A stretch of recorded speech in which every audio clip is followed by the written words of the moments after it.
self-realization and spiritual warfare. New battles, new victories. At some point in life, usually when everything familiar begins to feel strangely hollow, a quiet question rises from deep within the soul. It doesn't shout. It doesn't demand. It whispers.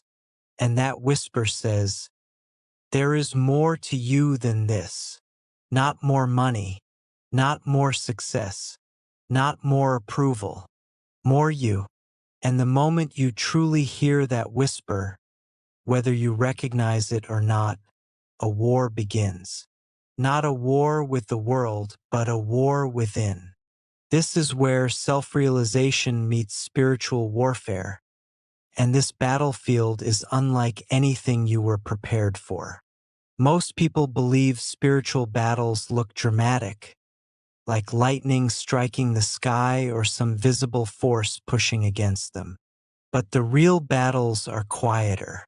They happen in moments when you sit alone, staring at a wall, feeling an ache you can't explain. They happen when old habits suddenly feel unbearable. They happen when your old identity no longer fits, yet the new one hasn't fully formed. That discomfort isn't weakness. It's initiation. Self-realization doesn't arrive gently. It disrupts. It dismantles. It exposes illusions you once called truth.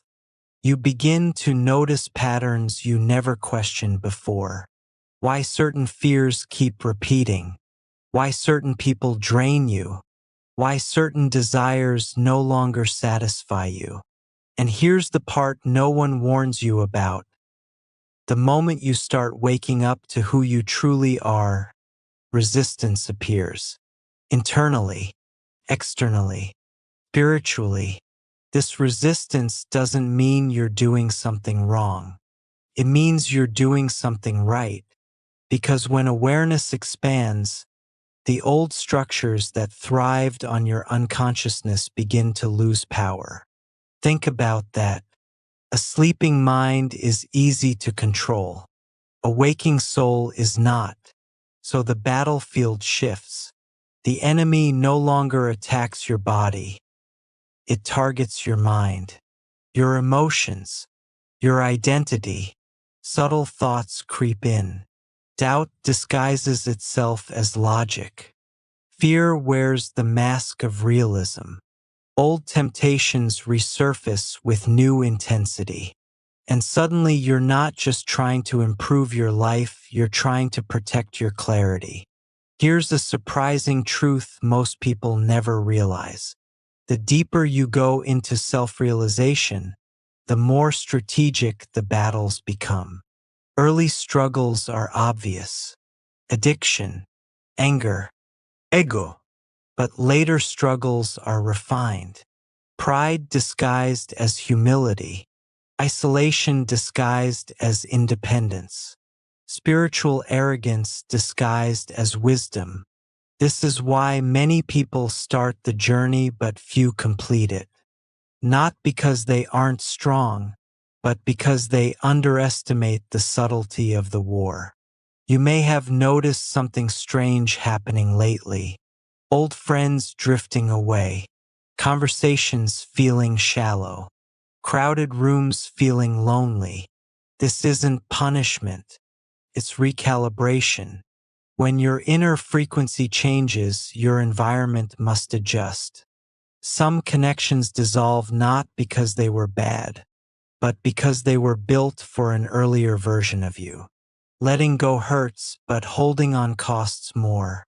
The real danger in spiritual warfare isn't failure. It's distraction. If the opposition can't stop you, it will try to slow you. If it can't slow you, it will try to confuse you. And if it can't confuse you, it will try to inflate you. That's why ego becomes most seductive after awakening begins. You start to feel special, chosen, above others. And that's the trap. True self-realization doesn't elevate you above humanity. it roots you deeper into it. There's a reason ancient wisdom across cultures speaks about dying before you die, because something in you must end for something greater to emerge. Old narratives collapse, false identities burn away, and that process feels like loss before it feels like freedom. You grieve versions of yourself you once needed to survive. You mourn beliefs that once protected you. But on the other side of that grief is clarity that no external chaos can steal. Here's where the victories begin to change shape.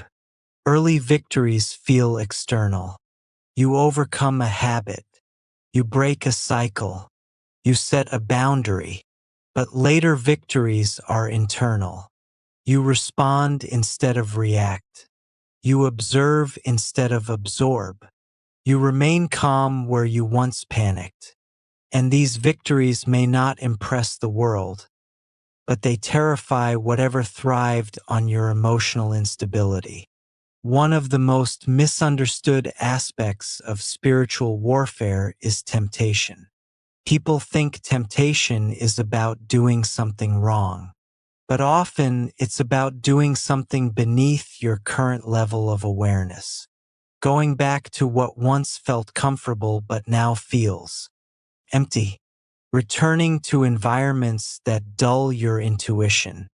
Entertaining thoughts that you've already outgrown. The test isn't whether you can resist temptation. The test is whether you can recognize that it no longer belongs to you. As self-realization deepens, intuition sharpens. You start sensing things before they happen. You feel when something is off without needing evidence. This isn't imagination. This perception without noise. And with this perception comes responsibility. You can no longer claim ignorance. You can no longer say, I didn't know. Awareness removes excuses. That's why awakening feels heavy before it feels empowering. You may wonder why moments of breakthrough are often followed by moments of exhaustion. Because transformation consumes energy. Old neural pathways dissolve. New ones form. Your nervous system recalibrates. Rest becomes essential. Stillness becomes strategic. Silence becomes a weapon. In a world addicted to noise, the ability to sit in silence is a form of dominance. The greatest lie ever told about spiritual strength is that it looks aggressive. Real strength looks like restraint. It looks like choosing peace when provoked. It looks like walking away without needing the last word. It looks like trusting timing instead of forcing outcomes. And in spiritual warfare, timing is everything. There's a point on this journey where you stop asking, why is this happening to me? And start asking, what is this teaching me? That shift changes everything. You no longer see challenges as attacks. You see them as refinement. Pressure stops feeling like punishment and starts feeling like preparation. And then something remarkable happens. The battles don't stop, but they lose their power over you. Fear still knocks, but you don't open the door. Doubt still whispers, but you don't follow it. You realize that peace isn't the absence of conflict. It's the mastery of your response to it. The final victory of spiritual warfare isn't domination. It's integration. You no longer reject your shadow. You understand it. You no longer fight your past. You redeem it. You no longer search for meaning. You embody it. And in that state, life doesn't become perfect, but it becomes purposeful. If you're listening to this and feeling exposed, unsettled, or deeply understood, that's not coincidence. That's resonance. It means you're not asleep anymore. And once you wake up, You can't unsee what you've seen. The war changes. The victories deepen. And the person you're becoming would terrify the version of you who once doubted themselves. Because self-realization isn't about becoming someone new. It's about remembering who you were before the world told you who to be. And that remembrance is the most powerful victory of all. And once that remembrance settles in, something irreversible occurs. You stop begging life for answers and start listening to what life has been trying to show you all along. The noise fades. The urgency dissolves. You realize that most battles you fought before were never meant to be won, only outgrown. And this realization alone feels like stepping out of a storm you didn't even know you were standing in. You begin to notice how much of your suffering was fueled not by circumstances, but by resistance. Resistance to change. Resistance to truth. Resistance to letting go. Spiritual warfare, at its core, is not about defeating an external enemy, but about surrendering the need to control outcomes that were never yours to command. And paradoxically, the moment you surrender control, you gain power. Not power over others, but power over yourself. And that kind of power cannot be taken, threatened, or manipulated. As your inner world stabilizes, the outer world tests you one last time. Not to break you, but to confirm who you've become. Situations arise that once would have shattered your peace. Words are spoken that once would have ignited rage. Opportunities appear that once would have tempted your ego. But now there's space between stimulus and response. And in that space, you choose alignment over impulse, truth over comfort, growth over familiarity. That space is sacred ground. This is where many people misinterpret what's happening. They think the calm means the journey is over. But calm isn't the end of the war.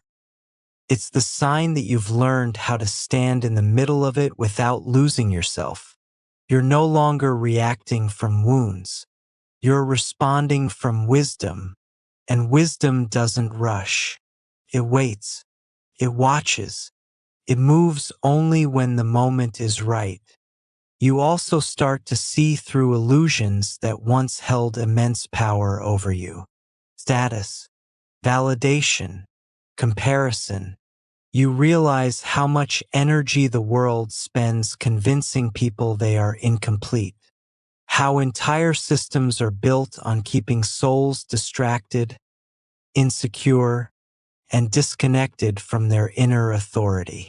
And once you see that, you can't unsee it. You stop outsourcing your worth. You stop needing permission to exist authentically. You stop shrinking to make others comfortable. There's a subtle grief that comes with this level of awakening. Not because you're losing something, but because you finally see how long you lived without yourself. You grieve the years spent chasing approval, the moments you betrayed your intuition, the silence where your voice should have been. But that grief doesn't consume you, cleanses you. It marks the end of unconscious living and the beginning of intentional existence. At this stage, spiritual warfare becomes less about defense and more about discernment. Not every battle deserves your energy. Not every opinion deserves your attention. Not every invitation deserves a yes. You learn that boundaries are not walls. They are filters. They don't keep love out. They keep chaos from flooding in. And here's the part most people don't expect. As you become more grounded, life doesn't necessarily become easier, but it becomes clearer. You see consequences before choices. You sense alignment before action. You understand that delays are not denials. And silence is not absence.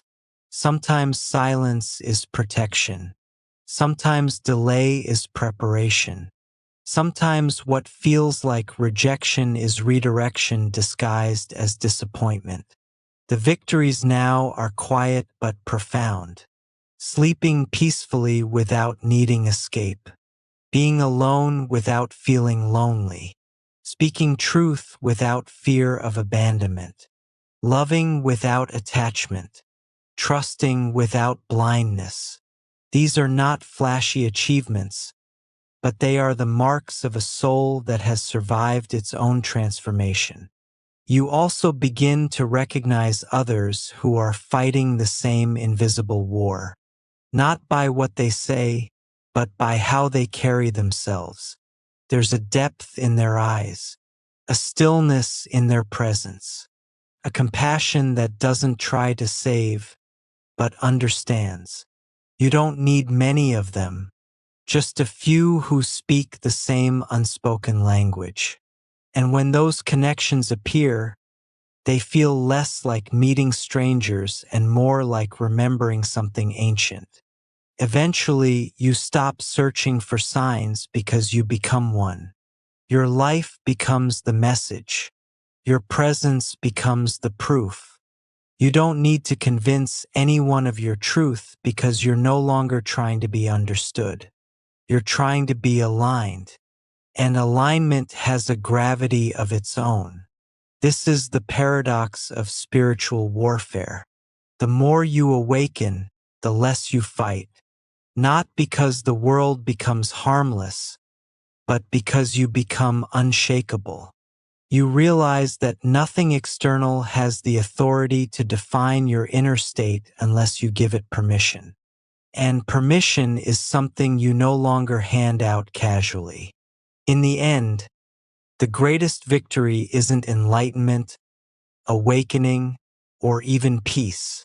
The greatest victory is integrity, being the same person in the dark as you are in the light, being honest when deception would be easier, being kind when bitterness would be justified, being faithful to your inner truth even when no one is watching. And if you've made it this far listening to these words, feeling them stir something deep inside you, understand this clearly. You are not broken. You were never weak. You were never lost. You were in the process of remembering. And remembrance is not passive. It's revolutionary. Because once you remember who you are, the war changes forever. The battles become lessons. The wounds become wisdom. The pain becomes purpose. And the victories become you. And from that place, something even deeper begins to unfold. You stop measuring your life by moments of intensity and start valuing moments of truth. You realize that awakening is not a single explosion of insight, but a long, quiet alignment that happens choice by choice, breath by breath, day by day. The war doesn't end with a dramatic victory scene. It ends with consistency, with discipline, with the decision to show up as yourself even when it would be easier to disappear into old patterns. You begin to understand that not every battle was meant to be avoided. Some were necessary to strip you of illusions you would have protected forever if left unchallenged. Some losses were actually releases. Some endings were rescues in disguise. And when you look back, you see that the moments you thought broke you were actually the moments that broke you open. There is a certain loneliness that accompanies this stage, but it's not the loneliness of abandonment. It's the loneliness of sovereignty. You are no longer easily influenced, no longer easily impressed, no longer easily controlled. You move through the world with awareness instead of urgency. You listen more than you speak. You observe more than you react. and that calm presence unsettles anything built on chaos. At times, you may feel like you don't fully belong anywhere anymore. Old environments feel too small. New ones feel unfamiliar. This isn't a failure to fit in. It's a sign that you are no longer meant to dissolve yourself into spaces that cannot hold your depth. You are learning to stand without leaning, to exist without explanation, to trust yourself without external validation. Spiritual warfare at this level becomes almost invisible to others, but intensely personal to you. The battles are fought in moments of temptation to abandon your values for convenience, in moments when compromise presents itself as opportunity, in moments when silence would protect you, but truth would free you. And each time you choose alignment, something within you strengthens. Not loudly, not dramatically, but permanently. You also come to terms with a powerful realization. Not everyone is meant to understand you, and that's okay. Your journey was never meant to be universally accepted. Some people are chapters. Some are lessons. Some are mirrors. Very few are companions for the entire path. Releasing the need to be understood frees an enormous amount of energy, and that energy returns as clarity. As this clarity deepens, fear loses its authority. It still appears, but it no longer dictates your decisions. You stop asking, "What if it goes wrong?" and start asking, "What if I betray myself by not trying?" That shift alone rewrites the trajectory of your life. Courage stops being the absence of fear and becomes the willingness to move forward with it present. You begin to sense that your life is no longer random, that patterns are not accidents, that timing has intelligence. You trust delays. You respect redirections. You stop forcing doors that resist and start recognizing the ones that open effortlessly. Flow replaces force. Intuition replaces anxiety. Presence replaces prediction. And perhaps the most unexpected change of all is how compassion evolves within you. Not the kind that tries to fix or save others, but the kind that understands without judgment. You see people fighting wars they don't yet have language for. You recognize your old self in their confusion, and instead of superiority, you feel empathy. Instead of distance, you feel patience. At this point, the spiritual battlefield becomes sacred ground. Every challenge refines you. Every trigger teaches you. Every setback recalibrates you. Nothing is wasted. Nothing is meaningless. Even the moments of doubt serve as reminders of how far you've come. You no longer chase certainty. You embrace trust. You no longer demand clarity before action. You move with faith informed by awareness. You no longer seek power over outcomes.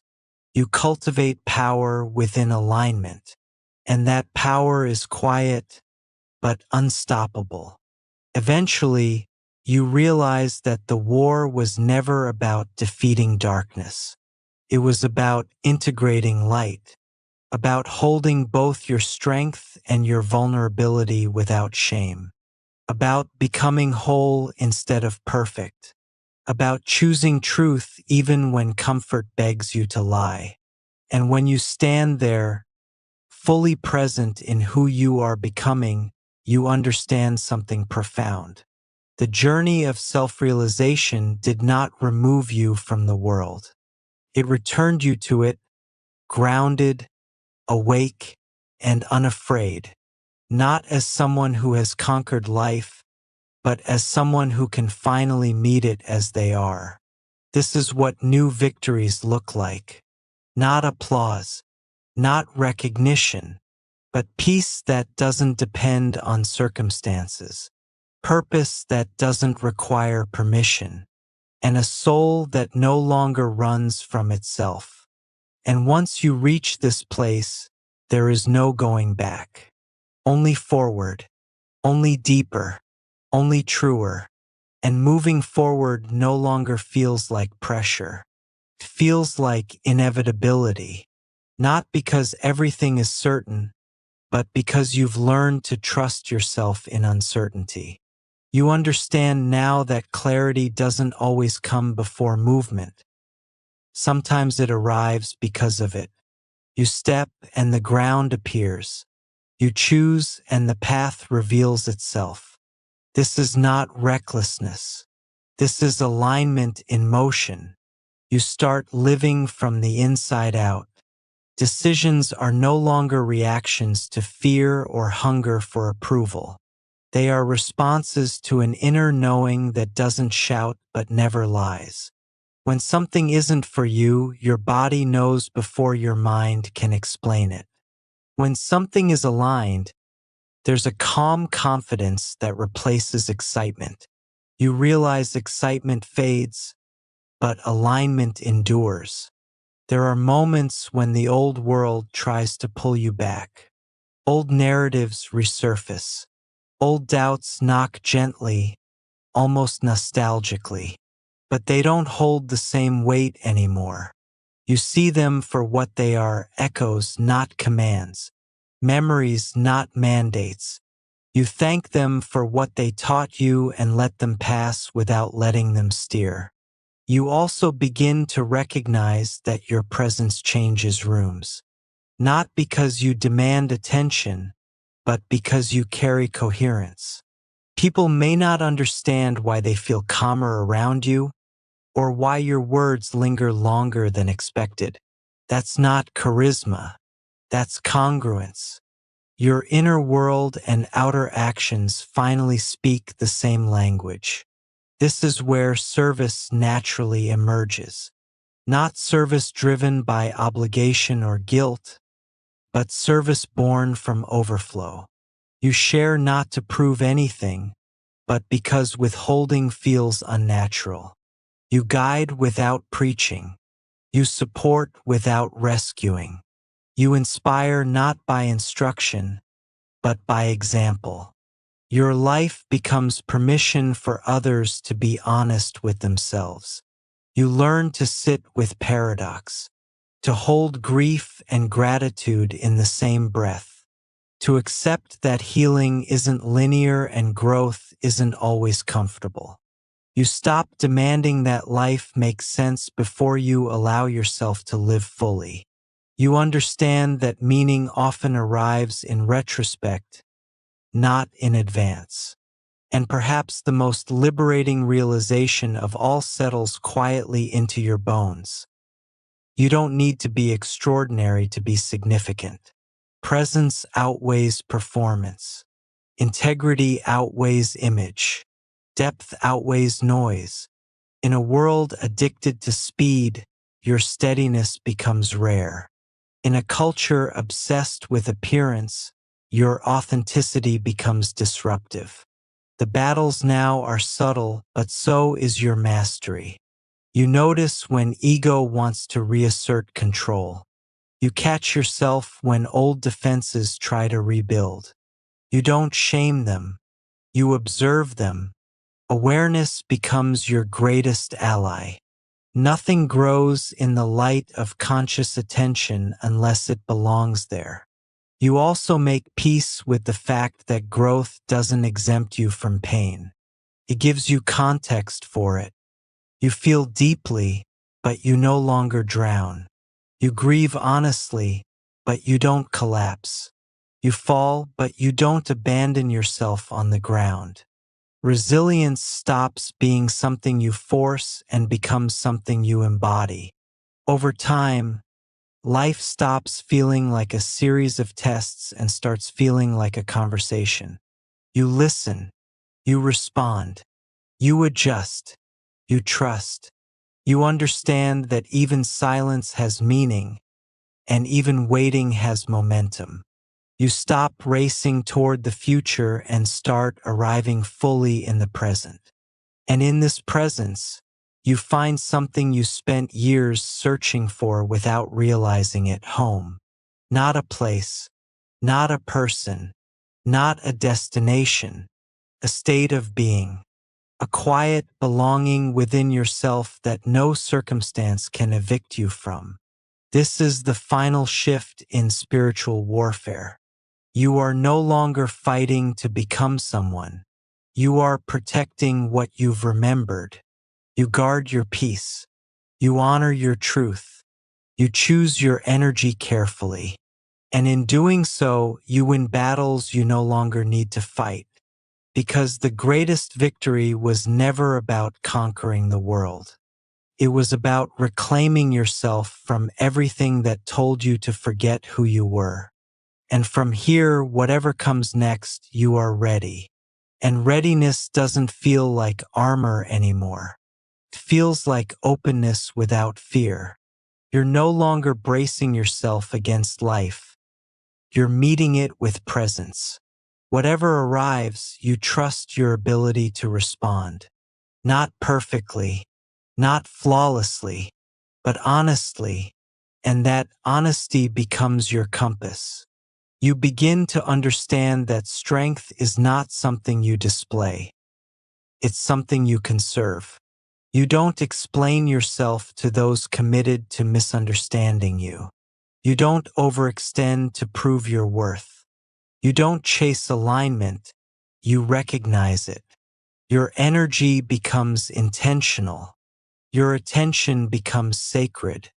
Where you place it, things grow.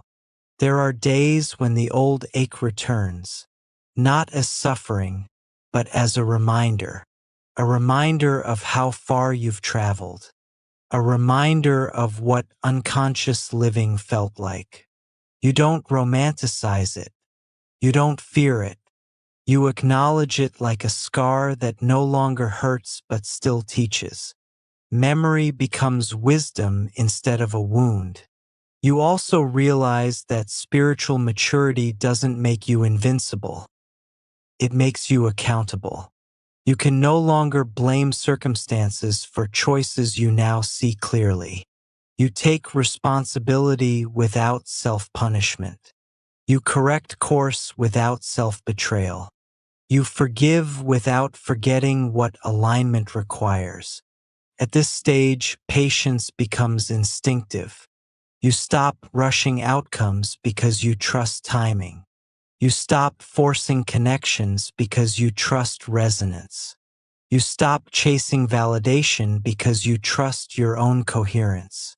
Life no longer feels like something to conquer. It feels like something to collaborate with. You notice how often people confuse noise for power and urgency for importance. You don't. You understand that what is truly grounded moves slowly, deliberately, and with precision, like roots forming beneath the surface before any growth is visible above it. You've learned that real expansion is often invisible at first. There's also a new relationship with fear. It no longer feels like an enemy. It becomes a signal, a messenger. Sometimes it tells you where you still need to grow. Sometimes it simply warns you to move consciously. Either way, you listen without obeying blindly. Discernment replaces avoidance. You no longer seek to be seen. You seek to be true. And paradoxically, truth makes you visible in ways performance never could. People feel your presence before they understand it. They sense something steady, something real. You don't need to announce who you are. Your choices speak for you. And when chaos erupts around you, you don't absorb it. You anchor. You become the calm others didn't know they were looking for. Not by fixing their problems, but by embodying stability. Your nervous system becomes a sanctuary. Your silence becomes an invitation. This is when you realize that the deepest form of leadership has nothing to do with position. It has everything to do with embodiment. You don't lead by instruction. You lead by example. You don't pull others forward. You walk, and those who are ready follow. You also accept that growth never truly ends. There will always be deeper layers, subtler attachments, finer truths, but this no longer exhausts you. It excites you. You understand that evolution is not a destination. It's a relationship with becoming. And so you live, not waiting for permission, not waiting for certainty, not waiting for approval. You live with awareness. You love with boundaries. You act with intention. You rest without guilt. You speak when it matters. You remain silent when it doesn't. The war that once consumed you now serves you. It shaped your discernment. It refined your character. It taught you how to stand alone without being isolated and how to connect without losing yourself. And if someone were to ask what changed, you might struggle to explain it. Because the most profound transformations are not loud. They are felt. They are lived. They are known internally long before they are recognized externally. You didn't become fearless. You became faithful to yourself. And that is why, no matter what comes next, you will not lose yourself again. And that fidelity to yourself becomes the quiet miracle you once searched for everywhere else. You stop negotiating with your soul. You stop abandoning your inner truth for temporary comfort. You stop asking life to validate what you already know. There is a grounded confidence now, not born from achievement, but from alignment. You are no longer trying to become whole. You are learning how to stay whole. You begin to notice how time feels different. Days are no longer something to survive or rush through. Moment stretch. Presence deepens. Even ordinary experiences carry weight and texture. Conversation, a pause, a breath. You realize that awakening didn't remove you from reality. It sharpened your ability to experience it fully.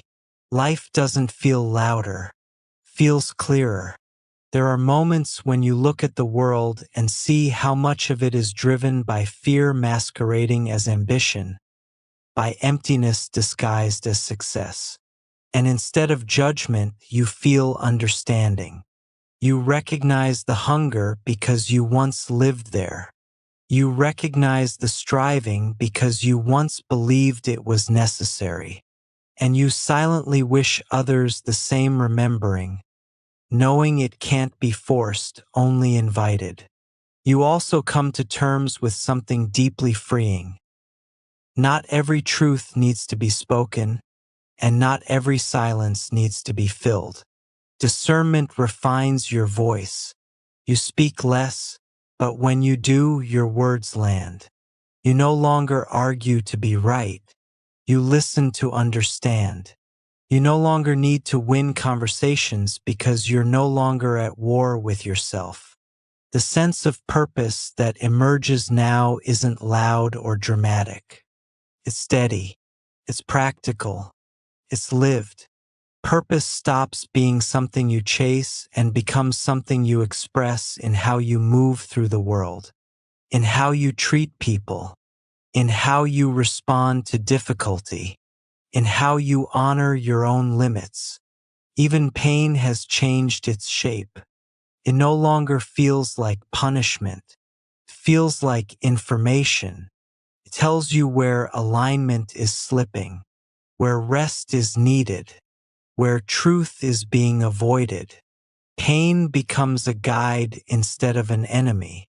And because you listen, it doesn't need to scream. You no longer ask for signs that you're on the right path. The absence of inner conflict is confirmation enough. Peace becomes your metric. not comfort, not pleasure. Peace, the kind that stays even when things are uncertain.